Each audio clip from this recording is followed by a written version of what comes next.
A pleasant day to each and everyone. Before we start, I would like to introduce myself. I am Sergeant Vianashen P. Uriña, Philippine Army Reserve.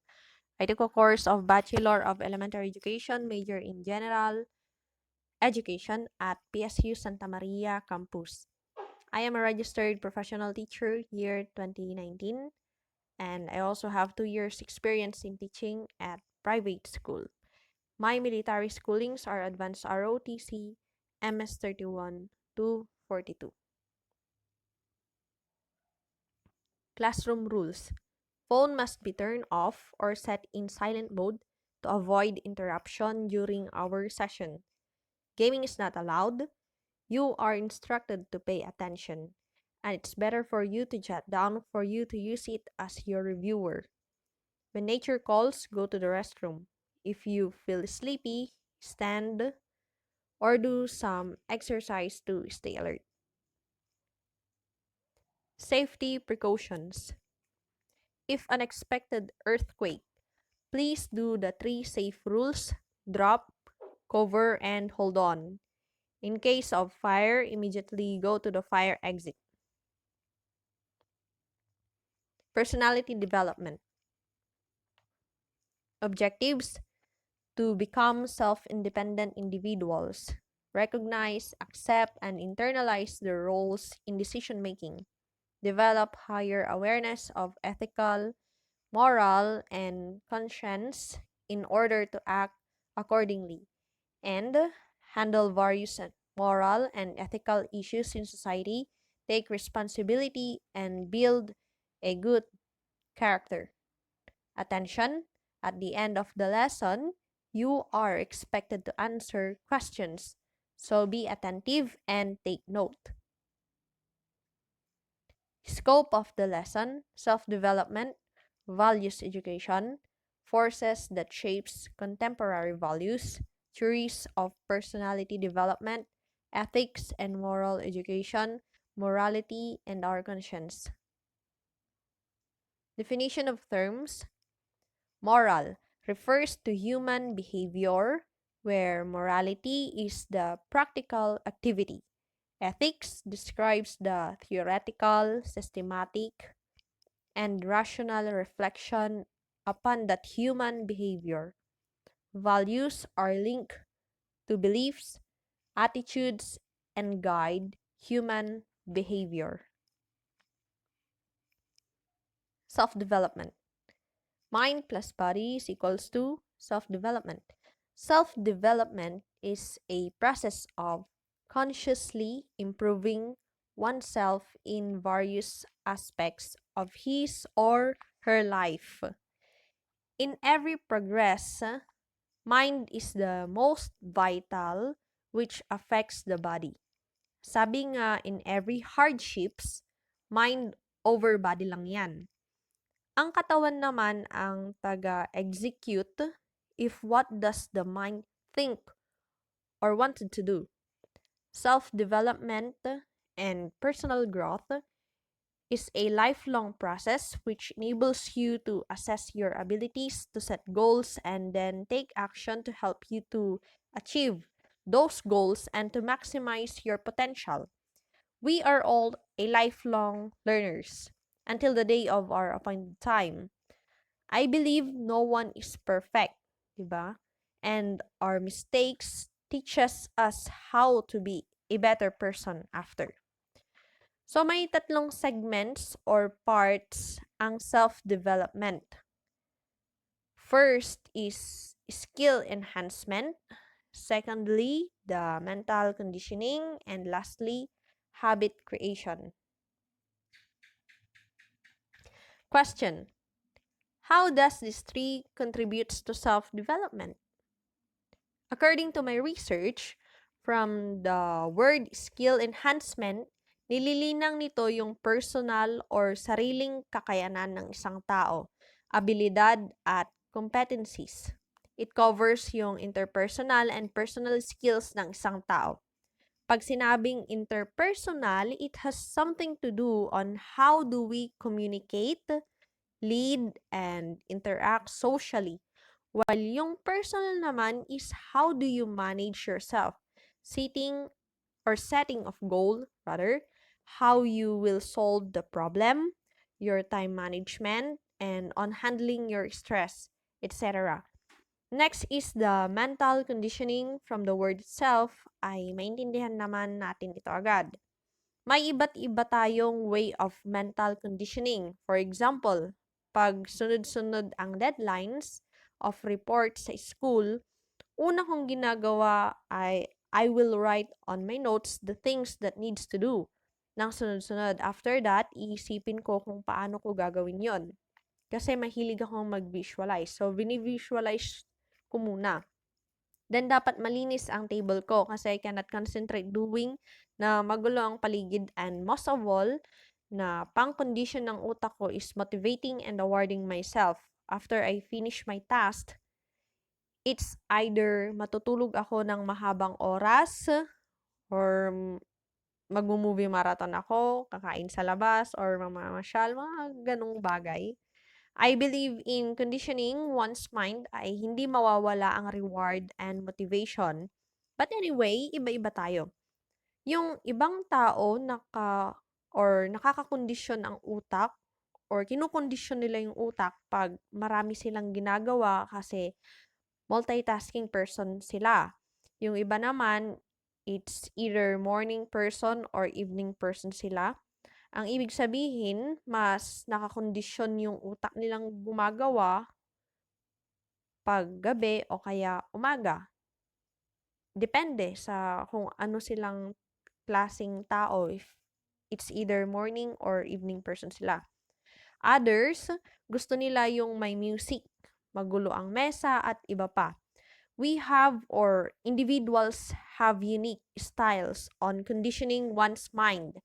This helps in building and strengthening the mind. Inaalaw nito na mapanatili yung positive focus natin sa mga goals and objectives natin through imagery, visualization, and other techniques. It also increases our self-image, self-esteem, at self-confidence. Whenever you condition your mind, nafe-feel mo yung relaxation kasi it reduces the tension and anxiety, lalo na kung bombarded ka ng tasks. It also improves the performance of a person kung mayroon tayong concentration and focus to avoid mental exhaustion. Lastly, habit creation. So, pag sinabing habit, that's right. Ito yung mga madalas nating ginagawa. This usually direct our action, reaction, decision-making, and even our thoughts. Creating a positive habit will greatly helps and affects the development of a more productive individual. Personal development is lifelong process. Bata, dalaga, binata, matanda, babae o lalaki, hanggat di pa tayo nalalagutan ng hininga, still we are in the process of self-development. The process of self-development, you are in the between of or the center of development, mastery, actualization, and discovery. Let's see the concept on how on becoming you. Are you familiar with the word envy and no originality? In order to get us out in that kind of mentality, we should discover ourselves and our potential. Come into your own senses. You are more than you think of who you are.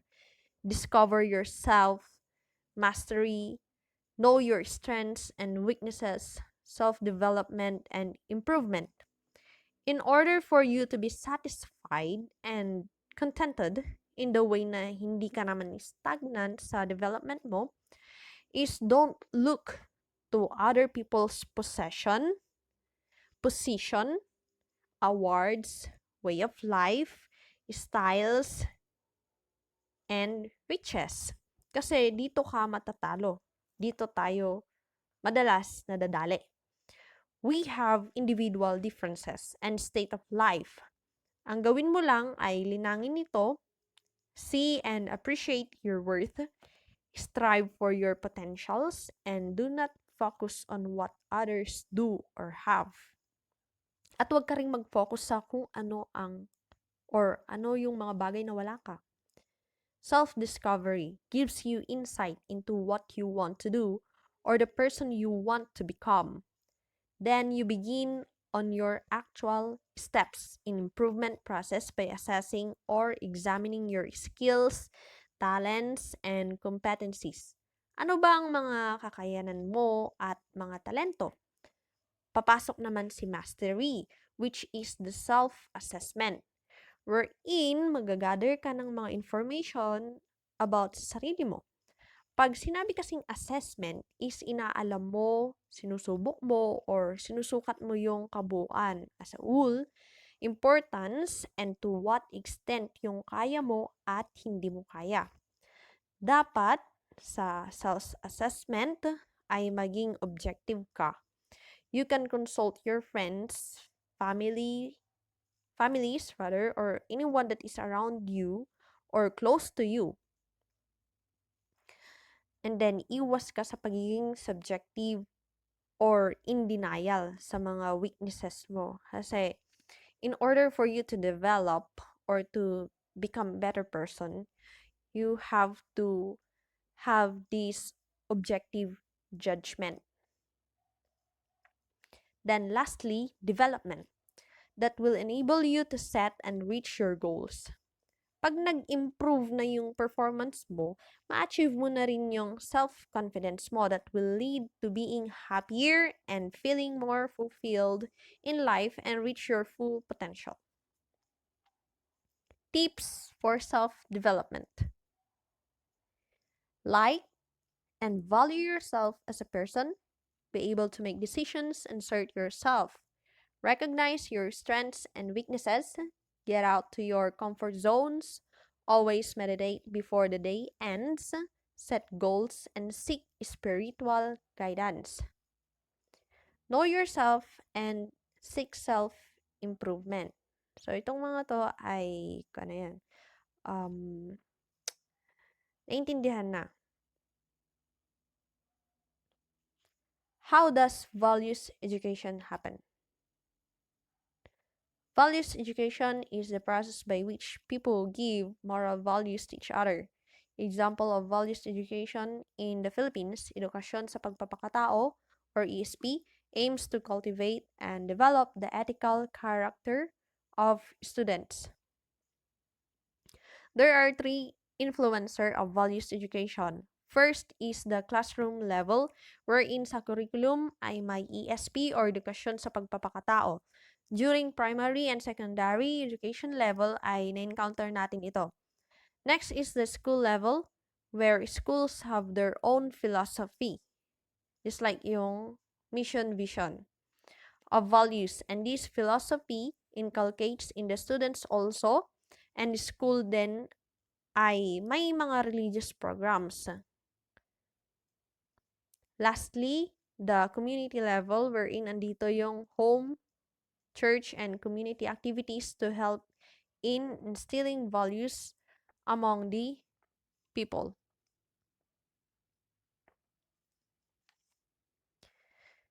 Forces that shapes contemporary values. The Filipinos of the last quarter of the 20th century are the sum total of social strains and cultural elements that are Aita, Indonesian, Malaysian, Hindu, Arabian, Chinese, Spanish, Americans, and Japanese. In short, the Filipinos are cosmopolitan in nature, both Oriental and Occidental. Spain introduced Roman Catholic, the encomienda, the galleon trade, fiesta, parochial school, municipal building, village, plaza, compadre system. American introduced the education, democratic system of government, English language, new ideals pertaining to family, economy, government, education, religion, recreation, health, and wealth. Values of materialism and consumerism.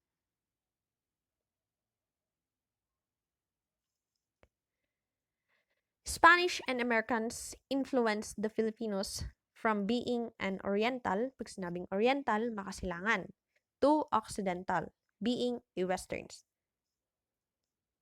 And Filipino ay mga conservative na mga tao. But because of the influence of these two nations, tinuruan rin tayong maging liberated. So, hindi tayo magtataka kung may mga liberated ng mga Filipino, but somehow may mga um, conservative pa rin na Filipino. Here in Maslow's hierarchy of needs, self-actualization is the highest level of psychological development where the actualization of full personal potential is achieved. When we say actualization, it means realization or awareness. A self-actualizer is a person who is living creatively and fully using his or her potentials. So there are 14 Maslow's self-actualizing characters. Please do take note for the quiz later. Again, please do take note. Number 1, efficient perceptions of reality. Meaning, self-actualizers are objective person where they are able to judge situations correctly and honesty. Pag sinabing objective person, wala silang kinakampihan. Number 2, comfortable acceptance of self, others, and nature. Self-actualizers accepts their human nature with all its flaws, kakulangan ng iba, at contradictions with humor and tolerance. So, tinatanggap nila kung ano yung kakulangan nila, kung ano yung mga mistakes nila, at kung ano din yung kakulangan ng iba. Number 3, reliant on own experiences and judgment. Independent at may sariling opinion at sariling perspective. So, hindi sila umaasa sa iba, hindi sila nagiging subjective na tao na kung ano yung perspective ng kaibigan niya, ng kakilala niya, kung anong opinion ng kaibigan niya, yun na rin yung nagiging opinion niya. Number 4, spontaneous and natural. Totoo sa sarili at hindi ipokrito. So, sa 21st century na young people ngayon, ang ibig sabihin ng ipokrito po ay hindi plastic. Number 5, task centering. Fulfill something in life or looking for solution on problems sa sarili lang nila at hindi umaasa sa iba. So, pag sinabing task centering, hindi sila nagiging komportable sa comfort zones nila. But they are trying to discover or challenge themselves and also hindi sila umaasa sa solusyon ng iba sa problema nila but they are finding their own solution para sa sarili nilang problema. Number 6, autonomy. They are independent, free from external authorities or other people. Pag sinabing autonomy, hindi nila hinahayaan na yung ibang tao ay panghimasukan sila. Panghimasukan yung kagustuhan nila at yung mga decisions or decision nila. Number 7, continued freshness of appreciation. Innocence of vision. Dito pumapasok yung hindi sila nagsasawang mag-appreciate. For example, nakakita ka ngayon ng isang rose na flower and then you appreciate the beauty of it. Kinabukasan, nakakita ka ulit ng ibang rose flower. Same kulay, same siguro nag-blossom, pero na-appreciate mo ulit. And so on and so forth. So, yun yung sinasabing innocence of vision. hindi ka nagsasawang mag-appreciate. Next, number 8, profound interpersonal relationships. Self-actualizers are marked by deep, loving bonds in relationship. Sila ay may malalim na pagmamahal. Number 9, comfort with solitude. Though chini-cherish ng isang self-actualizer ang relasyon niya sa iba, isa siyang socializer, ang isang self-actualizer din ay komportable pag mag-isa and value solitude. So, isang self-actualizer ay gusto niya rin ng katahimikan or kapanatagan sa kalooban niya at sa paligid niya. Sometimes, ayaw niya rin ng maingay na environment. Number 10, non-hostile sense of humor. Ability to laugh at oneself. Ang isang actualizer ay tinatawanan niya rin ang sarili niya once na nagkamali siya or even sometimes insult itself with a humor. So, hindi ibig sabihin na pag insulto niya yung sarili niya, ay talagang seryoso siya sa pag-insulto ng sarili niya. But sinabi dito na with a humor. Na tinatawanan na lang niya siguro yung sarili niya kasi wala siya sigurong magawa or because just for fun. Number 11, peak experiences. Self-actualizers feeling at one with the universe, mas matatag, mas kalmado than ever before, filled with light, beauty, goodness, and so forth. Number 12, socially compassionate. Ang isang self-actualizer ay isang makatao. 13, few friends. Ang isang self-actualizers din, even though marami siyang mga kaibigan, iilan lang talaga yung tinuturing niyang close friends or totoong mga kaibigan. Number 14, isa itong German word. Ito ay ang Gemeinschaftsgefühl. Ulitin ko, Gemeinschaftsgefühl. Self-actualizers possess social interest, community feeling, and sense of oneness with all humanity. So that is the meaning of this word.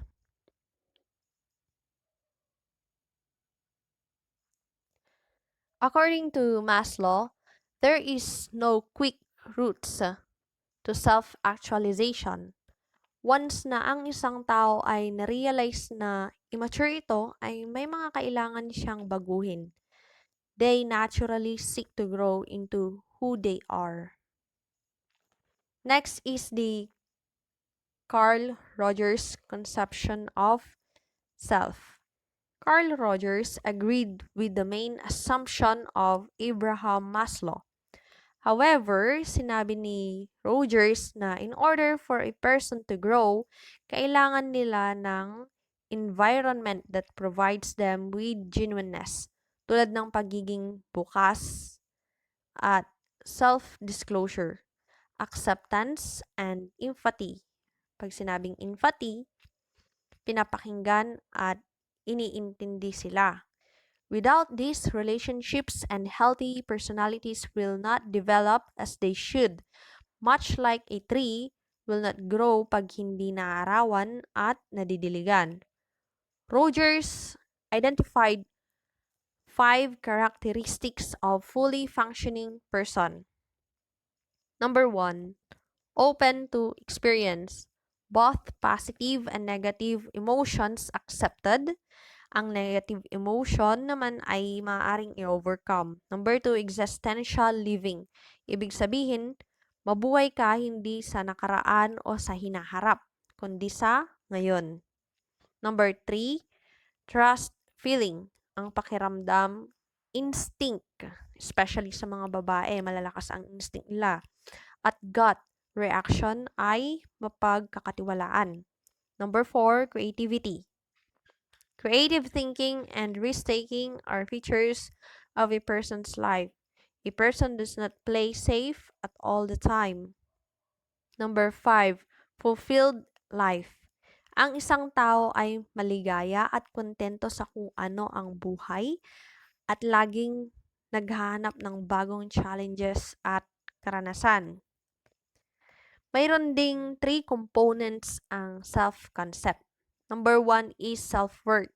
Pag sinabing self-worth, ano ang iniisip mo sa sarili mo? Number 2, self-image. Paano mo tignan ang sarili mo? At number 3, ideal self. Anong klasing tao ang gusto nating maging balang araw?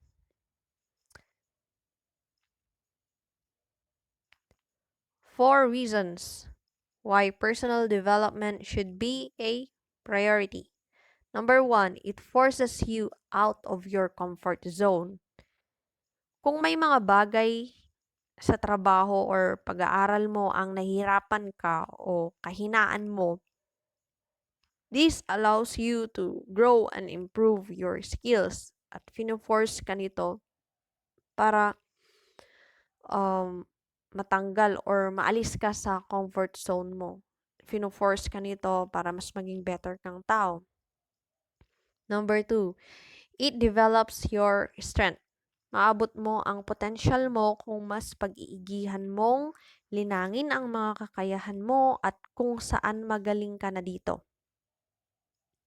Number 3, it boosts your confidence.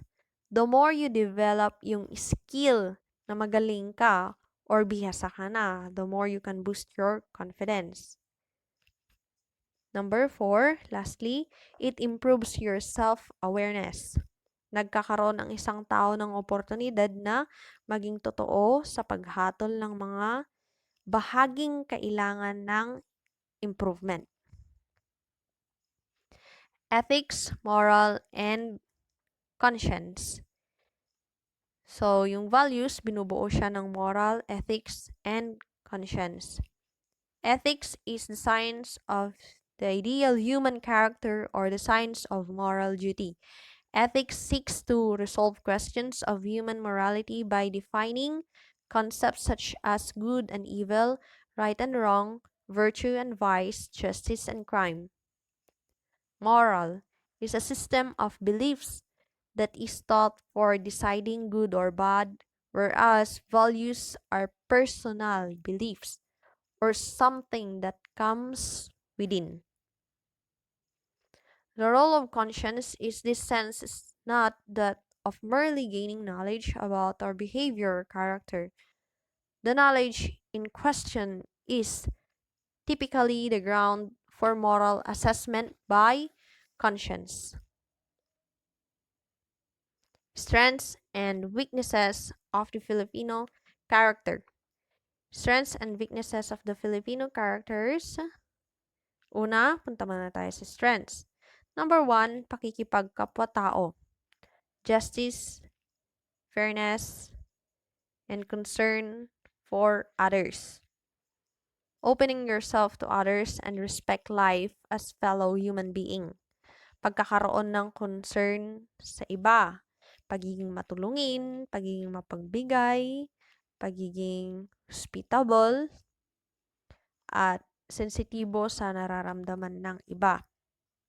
Number 2, family orientation, genuine and deep love for family, which include spouse and children, parents and siblings, but also grandparents, aunts, uncles, cousins, godparents, and others. Pagkakaroon ng responsibilidad, pagrespeto, pag-honor, pagsasakripisyo, at pagtitiwala sa kapamilya. Joy and humor. Filipinos have a cheerful and fun-loving approach to life and its ups and downs. Open, playful, sometimes cynical, and disrespectful. We laugh at those we love and at those we hate, and we make jokes about our good and bad fortunes.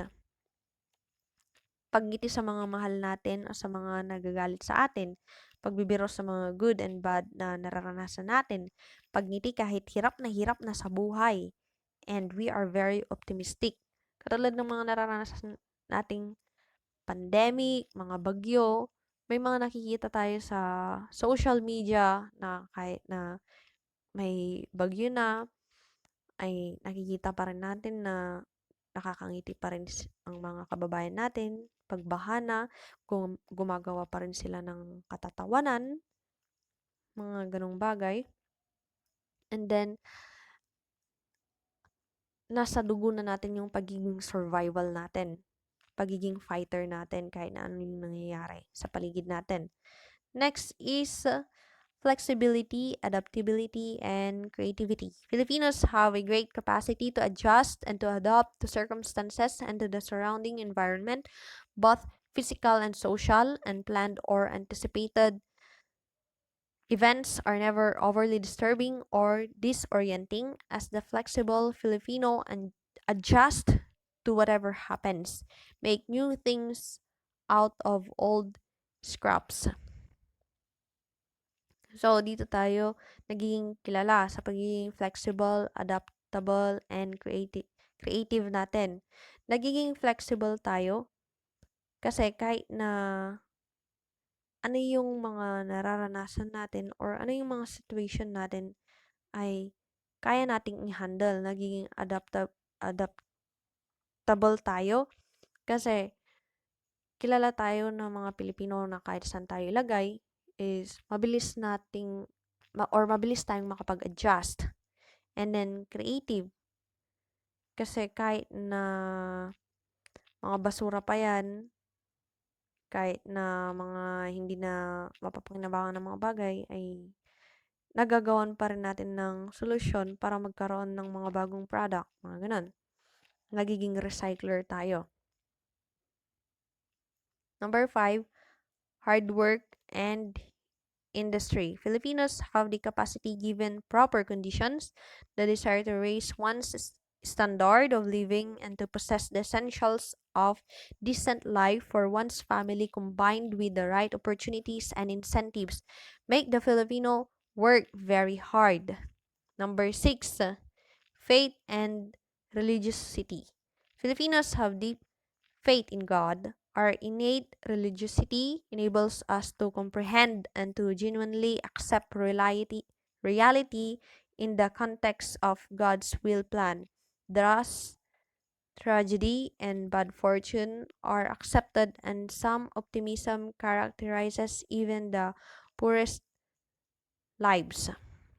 So, dito, sa ating faith, nagkakaroon tayo dito ng pampalakas ng loob. And then, naintindihan natin kung ano yung ba yung mga purpose na nangyayari sa ating buhay, even if negative na yung mga nangyayari sa atin. Number 7 is the ability to survive. Weakness. So, pag sinabing weakness, ito naman yung mga kahinaan ng mga Filipino. Number 1, extreme personalism. Filipinos view the world in terms of personal relationships, the extent to which one is able to relate personally to things and people to determine the recognition of their existence and the value given to them. Palakasan system. So, mahilig tayo sa mga baka ganito siya, baka ganyan siya, mga ganyan, mga first impression. And then, mahilig din tayo sa salitang thank you with but. Thank you, pero bakit ganito? Mga ganon. Compliment, criticism, then compliment. Nagpapasalamat ka na nga, pero magrereklamo ka pa. Pero pagkatapos ng reklamo mo, magpapasalamat ka ulit. So, ganun yung mga kahinaan nating mga Pilipino. Next, number 2, extreme family-centeredness. While concern for the family is one of the greatest strengths, it becomes a serious flaw in the extreme. Excessive concern for family is apparent in the use of one's office and power as a means of promoting the interest in the family. Dito pumapasok din yung word na konsentidor or at saka overprotective. So, kahit na, kunwari, magulang, kahit na mali man or tama yung ginagawa ng anak niya, ay kinukonsinti niya. Yung anak niya pa rin yung kinakampihan niya kahit na mali na yung ginagawa niya. Then, nagiging overprotective naman ang magulang in the way na parang nasosuppress na yung bata. Hindi na niya nagagawa yung gusto niya or parating paano ba 'to? Kunwari ayaw madumihan yung anak, mga ganito. Kaya madalas maraming bata na ngayon ang mga maarte dahil sa pagiging overprotective ng magulang at maraming bata na ngayon ang hindi alam magtrabaho. Like yung mga trabaho sa bahay. Kasi nga yung mga magulang masyadong inaalagaan or binibaby yung mga anak. Next, lack of discipline. The Filipinos' lack of discipline encompasses several related characteristics. We have casual and related attitude towards time and space, which shown in lack of precision and compulsiveness in poor time management, lack of standardization, quality control, palusot, ningas kugon. Dito pumapasok yung Filipino time. So, pag sinabing, Filipino time, ibig sabihin, lack of time management o kaya laging late. Likas din sa mga Pilipino ang impatient, yung palusot system, and then yung pagiging careless. Number 4, passivity and lack of initiative. Filipinos are generally passive and lacking in initiative. One waits to be told what has to be done. Expect what the government can do for us. Okay. Pag sinabing lack of initiative, yun. Ugali ng Pilipino na yung tinatawag na laging pinupukpok. Pag sinabing laging pinupukpok, laging inuutusan, hindi na niya na-memorize yung dapat niyang gawin or hindi niya nakikita yung dapat niyang gawin, kundi laging utos, utos, utos. Wala na siyang initiative or pagiging kusa. And then, dito rin pumapasok yung umaasa sa iba or umaasa sa magulang. Kasi nga, mayaman naman ang magulang ko, mapera naman ang magulang ko, nasa abroad naman si papa, si mama, si lolo, si lola, si kapatid. Kaya bakit pa ako magtatrabaho? Bakit pa ako gagawa ng ganito kung meron naman akong aasahan, meron naman akong mapagkukunan ng pera, mga ganon. And then, procrastinate. Ano ba yung ibig sabihin ng procrastinate? Yung pwede mo namang gawin ngayon, pero pinagpapabukas mo pa.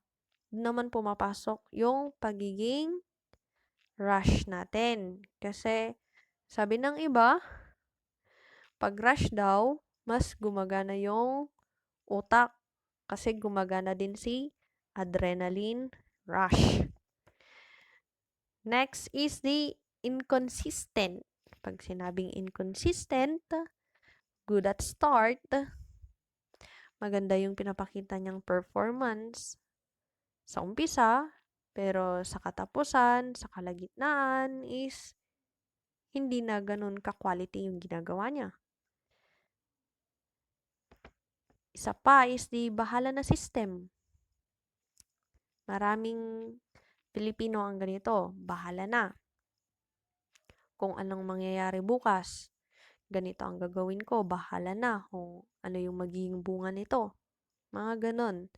Debate ng debate bago nagpaplano. Dito, magaling ang mga Pilipino dito. Kasi, lalo na pag magkakasama yung matatalino, naku, maraming debate yan. Hindi na natatapos. Kasi nga, patalinuhan sila, pataasan sila ng pride, kaya yung pagpaplano ay nasiset aside.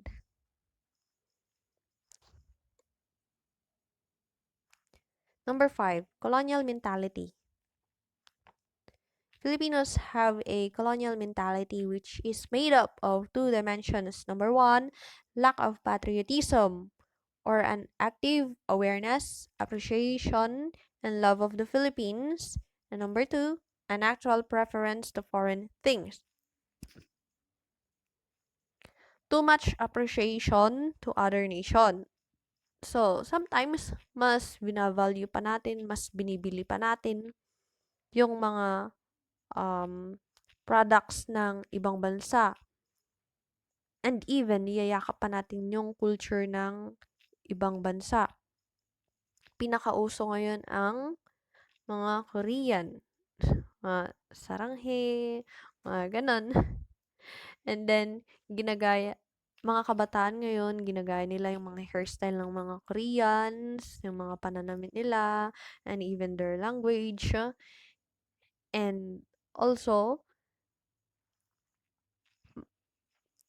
din nila or mas binavalue nila yung mga cultures nila and also the entertainment. Alam ko mga kabataan ngayon, mahilig sa mga K-pop songs and K-pop drama.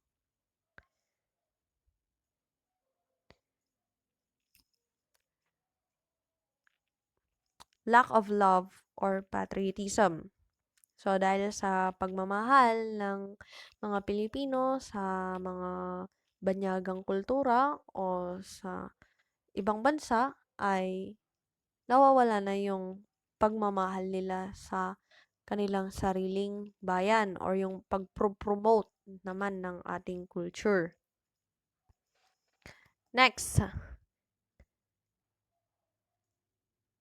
kanya-kanya syndrome. Filipinos have a selfish, self-serving attitude that generates a feeling of envy and competitiveness towards others, particularly to one's peers who seem to have gained some status or prestige, like crab mentality, chismis, intriga, and constructive criticism.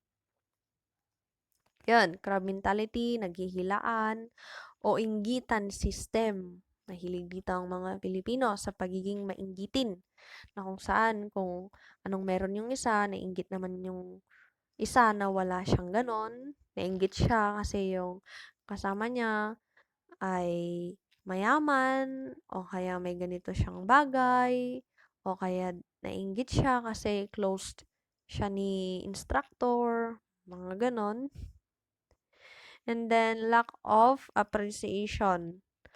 Wala ding sportsmanship. Katulad na lang sa sports. Pag natalo sa sports, andyan na, nagkakagulo na. Marami nang nasasabi kasi talo siya. Hindi niya matanggap na na-lose siya sa isang sports or battle, mga ganun, or competition. Number 7, lack of self-analysis and self-reflection. There is a tendency in the Filipino to be superficial and even somewhat flighty. In the face of serious problem, both personal and social, there is lack of analysis or reflection. Iyan ang bigay ng Diyos, maporma, wala namang ibubuga.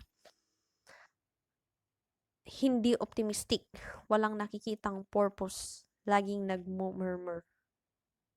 So, yan din yung isang weakness ng isang Pilipino. Sometimes, when we face challenges, lagi tayong nagrereklamo sa nararanasan natin at para bang hindi natin nakikita kung ano ba yung purpose kung bakit nangyari sa atin to, ano ba yung matututunan natin. But, we are always complaining yung mga bad fortunes natin. So, that are the strengths and weaknesses of a Filipino. Quotations, "It's never too late to be what you might have been," by George Eliot. Integrity and transparency is choosing your thoughts and actions based on values rather than personal gain. Anon. What a man can be, he must be. Abraham Maslow. Conclusion. Enhancing every individual's motivation and engagement and foster human values and connectedness with personal and societal issues, moral Ethics and conscience are guides in which it will help every citizen to develop their personal and social being that will lead to a good life. Thus, these three elements will only have its effectivity when it is applied. Question. Assignment. List down Maslow's 14 self-actualizing characters. What is what are the difference of Maslow and Rogers' personality development theories and how it affects the everyday life of every individual? God bless and mabuhay.